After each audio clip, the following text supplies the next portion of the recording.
ಪ್ರತಿಯೊಬ್ಬ ಕಾಂಗ್ರೆಸ್ಸಿನ ಕಾರ್ಯಕರ್ತರ ಮೇಲೆ ಇದೆ ಅಂತಕ್ಕಂಥ ಮಾತುಗಳನ್ನು ಹೇಳಲಿಕ್ಕೆ ಬಯಸ್ತಾ ಇದ್ದೇನೆ.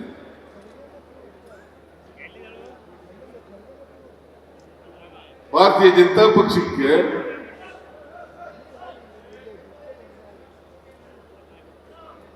ಆರ್ಎಸ್ನ ಸಿದ್ಧಾಂತವೇ ಭಾರತೀಯ ಜನತಾ ಪಕ್ಷದ ಸಿದ್ಧಾಂತ. ಭಾರತೀಯ ಜನತಾ ಪಕ್ಷ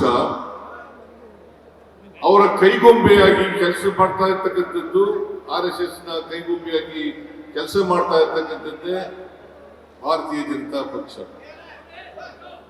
ಅವರ ಸಿದ್ಧಾಂತ ಒಡಕು ಮತ್ತು ತಾರತಮ್ಯ, ಇವೆರಡನ್ನ ಈ ದೇಶದಲ್ಲಿ ಬಹಳ ವ್ಯವಸ್ಥಿತವಾಗಿ ಮಾಡಲಿಕ್ಕೆ ಪ್ರಾರಂಭ ಮಾಡಿದ್ದಾರೆ. ಅವರು ಗಾಂಧೀಜಿಯವರನ್ನು ಕೂಡ ವಿರೋಧ ಮಾಡಿದರು, ಬಾಬಾ ಸಾಹೇಬ್ ಅಂಬೇಡ್ಕರ್ ಅವರನ್ನು ಕೂಡ ವಿರೋಧ ಮಾಡಿದರು, ಸಂವಿಧಾನವನ್ನು ಕೂಡ ವಿರೋಧ ಮಾಡಿದರು. ಕಾರಣ ಯಾಕಪ್ಪ ಅಂತಂದ್ರೆ RSS ನ ಸಿದ್ಧಾಂತವನ್ನ ಬಾಪೂಜಿಯವರು ವಿರೋಧ ಮಾಡ್ತಾ ಇದ್ರು, ಹಾಗೆಯೇ ಅಂಬೇಡ್ಕರ್ ಅವರು ವಿರೋಧ ಮಾಡ್ತಾ ಇದ್ರು. ಸಂವಿಧಾನದ ಮೂಲಕ ಈ ದೇಶದಲ್ಲಿ ಭ್ರಾತೃತ್ವ, ಸಮಾನತೆ,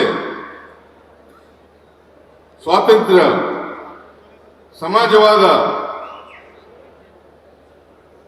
ಎಲ್ಲರನ್ನೂ ಒಟ್ಟಿಗೆ ಕೊಂಡೋಗ್ತಕ್ಕಂಥ ಪ್ರಯತ್ನವನ್ನ ಸಂವಿಧಾನ ಹೇಳ್ತದೆ. ಯಾಕಂದ್ರೆ ನಮ್ಮ ದೇಶ ಬಹುತ್ವದ ದೇಶ.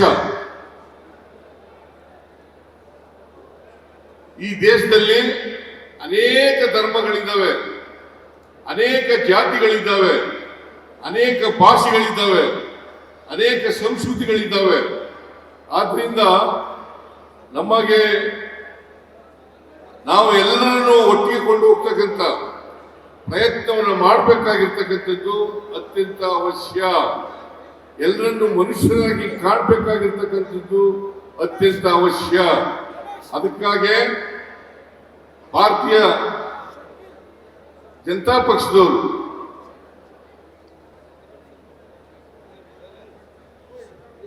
ಬಾಪುವನ್ನು ವಿರೋಧ ಮಾಡ್ತಾರೆ, ಅಂಬೇಡ್ಕರ್ ಅವರನ್ನು ವಿರೋಧ ಮಾಡ್ತಾರೆ, ಸಂವಿಧಾನವನ್ನು ವಿರೋಧ ಮಾಡ್ತಾರೆ. ಆ ಕಾರಣದಿಂದಲೇ ಇವತ್ತು ಬೆಳಗಾವಿನಲ್ಲಿ ಜೈ ಬಾಪು, ಜೈ ಭೀಮ್, ಜೈ ಸಂವಿಧಾನ್ ಈ ಸಮಾವೇಶವನ್ನ, ಈ ಹೆಸರಿನಲ್ಲಿ ಸಮಾವೇಶವನ್ನ ಏರ್ಪಾಡು ಮಾಡಿ ಇವತ್ತು ಬಾಪುವಿನ ವಿಚಾರಗಳು,